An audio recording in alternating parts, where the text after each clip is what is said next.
kita harus ajak mereka datang kepada kita.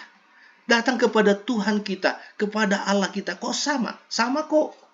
Kenapa harus ada misi membawa mereka kepada Tuhan kita? Ini tentang Allah nanti, dan ini mengasalah Tuhan dulu. Tuhan itu, atau dalam bahasa Inggris kata si Imon tadi adalah Lord. Lord itu adalah raja atau penguasa. Penguasa itu adalah raja. Nah, kalau Tuhan kita Yesus itu adalah raja, ada Brad? Nggak ada ya? Ada. Lena, gelar Yesus raja apa? Gimana, Pak? Yesus punya gelar raja. Raja apa dia? Raja di atas segala raja. Tapi ada satu disebut Raja Damai. Ini Raja Damai. Pertanyaannya, siapa yang didamaikannya sehingga disebut dia Raja Damai?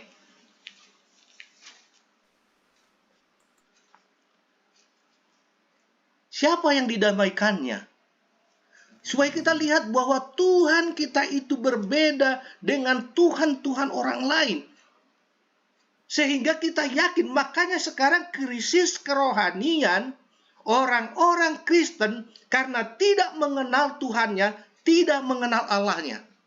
Sehingga dia menganggap semua Allah itu sama, semua itu Tuhan itu sama. Sehingga terjadi krisis kerohanian karena tidak mengenal siapa Allahnya. Apakah Allah kita berbeda dengan Allah lain? Pasti berbeda. Apa perbedaan kita Allah kita dengan Allah orang lain? Allah kita itu adalah Allah yang menjadikan langit dan bumi. Apa buktinya? Di dalam Yehezkiel ya. Hari-hari Sabatku kuberikan sebagai tanda. Akulah Tuhan Allahmu. Sebagai Allah yang kita sembah adalah Allah pencipta. Itulah bedanya Allah kita dengan Allah orang lain. Itulah sebabnya ketika tidak sadar, maka banyak orang tidak lagi menghormati hari Sabat karena tidak tahu bahwa perbedaan Allah yang disembah. Kita berbicara tentang Tuhan tadi. Apa perbedaan Tuhan kita dengan Tuhan orang lain? Tuhan kita itu adalah Raja Damai. Siapa yang didamaikannya? Antara Bapa dan kita manusia berdosa. Bagaimana dia mendamaikannya? Darahnya ditumpahkan di kayu salib. Itulah sebabnya disebut dia Raja Damai.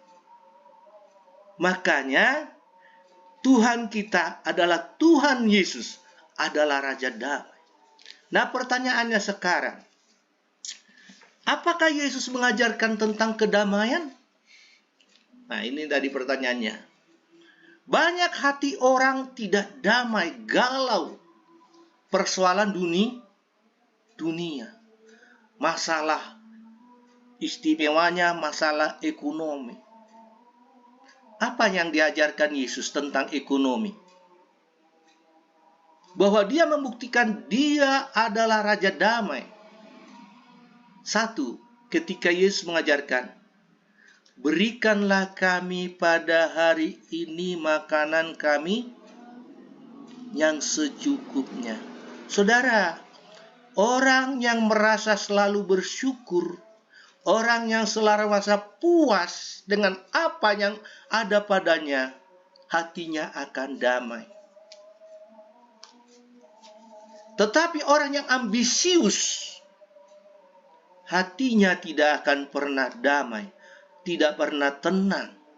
Karena Yesus Raja Damai diajarkan kepada kita, padalah kamu dengan apa yang ada padamu. Berikanlah kami pada hari ini makanan kami yang secukupnya.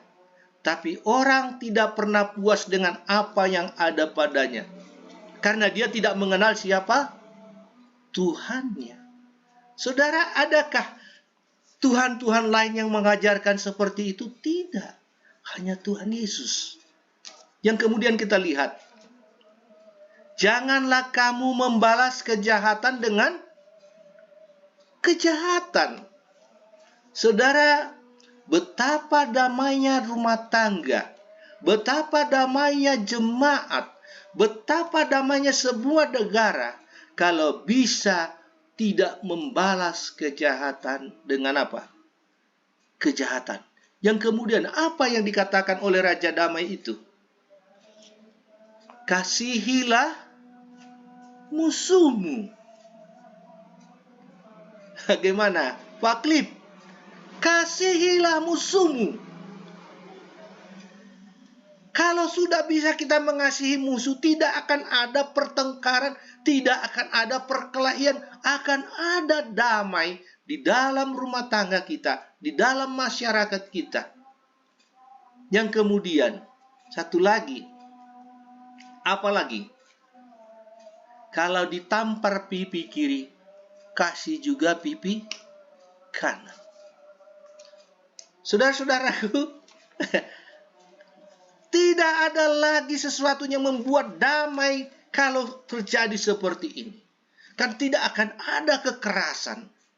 Ketika orang berbuat ditampar kita pipi kiri, lalu kita seperti mengalah. Dan tidak akan tega lagi menampar pipi kedua. Akan ada damai. Yang ketiga, apa kata Yesus? Kalau diambil bajumu, kasih juga apa? Celanamu. Adakah ajaran lain selain ajaran Tuhan Yesus seperti itu? Itulah yang membuat Tuhan kita berbeda dengan Tuhan-Tuhan yang lain. Sebutan Tuhan sama, tapi Raja kita, yaitu Yesus Kristus, adalah Raja damai.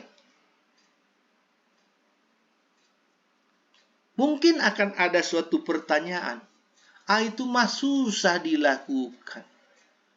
Masa? Tidak mungkin lah. Kalau kita ditampar, kita tidak balas. Kalau diminta ambil baju, tidak kita kasih juga. Tidak mungkin.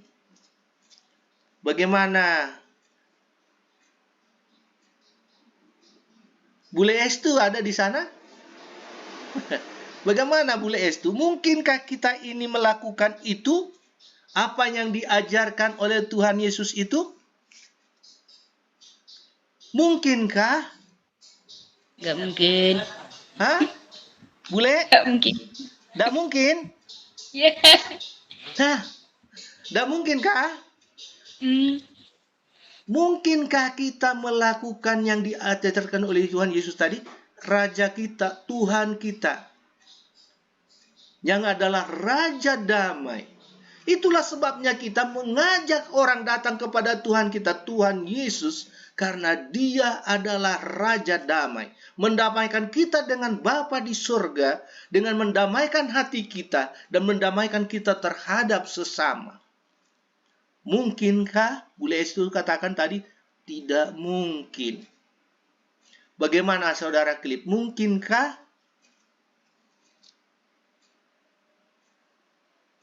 Ya, kita harus jawab dengan pribadi lepas pribadi. Baik.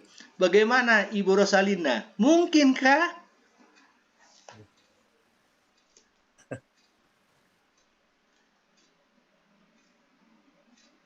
Mungkinkah Bu? Mungkin. Mungkinkah kita kalau ditampar pipi kiri kasih juga pipi kanan? Tidak mungkin kan? Tapi kenapa Yesus ajarkan seperti itu? Apakah Yesus mengajarkan hal yang salah? Tidak. Lalu kenapa? Saudara, siapa yang bisa melakukan itu? Mungkinkah ada yang bisa melakukan itu? Saudara ingat ketika Yesus ditangkap di Taman Getsemane. Salah seorang muridnya bernama Maltus mengambil pedang, bukan Maltus ya, Petrus. Petrus mengambil pedang, langsung dipotong telinganya Maltus. Kenapa? Yesus katakan, sarungkan pedangmu, orang yang menggunakan pedang akan dimakan oleh pedang. Lalu telinganya disambung kembali. Yesus mengajarkan tidak boleh menggunakan kekerasan. Lalu bagaimana supaya bisa? Saudara, mari kita buka dulu Alkitab kita. Matius 3. Markus saja. Markus 1 ayat 8.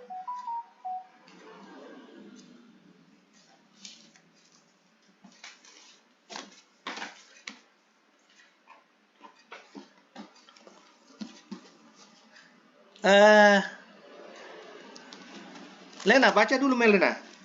Markus 1 ayat 8.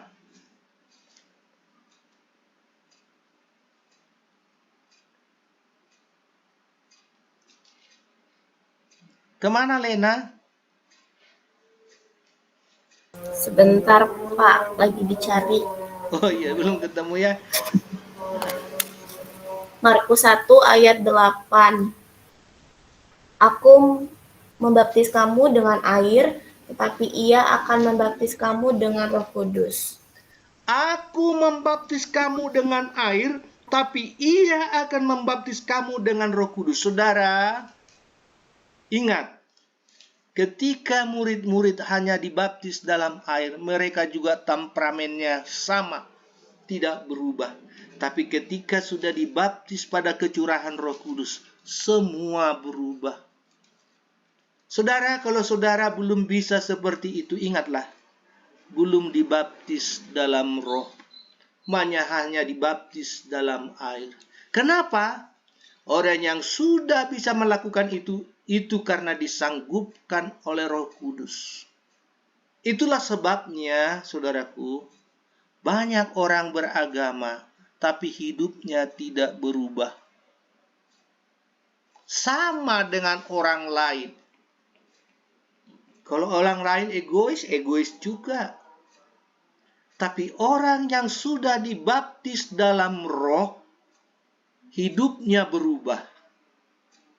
Ketika hanya orang yang dibaptis dalam rohlah yang bisa menghidupkan apa yang diajarkan oleh Tuhan Yesus. Itulah sebabnya di dalam Matius 5 ayat 8 dikatakan, berbahagialah orang yang membawa damai, karena mereka akan disebut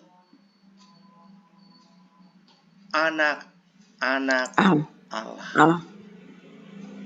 Sekali lagi saya katakan, berbahagialah orang yang membawa damai, karena merekalah yang disebut anak-anak Allah. Siapa yang bisa membawa damai? Ya itulah orang. Kalau ditampar pipi kiri, tidak membalas dengan kejahatan. Tidak membalas kejahatan dengan kejahatan, tetapi mengasihi musuh. Apabila saudara-saudara belum memiliki hal seperti itu, saudara ketahui perlu mendapat kecurahan Roh Kudus. Itulah sebabnya setiap kita berdoa, jangan berdoa minta berkat.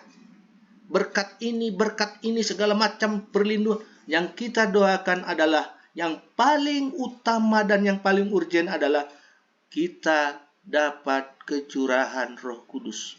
Setiap pagi, setiap saat, kiranya Tuhan menuntun kita dengan urapan Roh Kudus, sehingga kita sanggup menghidupkan ajaran Tuhan kita, Tuhan Yesus. Sehingga kita berbeda dengan orang lain, karena Tuhan kita berbeda. Karena Tuhan kita itu adalah Raja Damai. Ada amin, saudara-saudara? Amin. Tuhan Haleluya. Yesus memberkati kita, saudara. Terima kasih. Amin.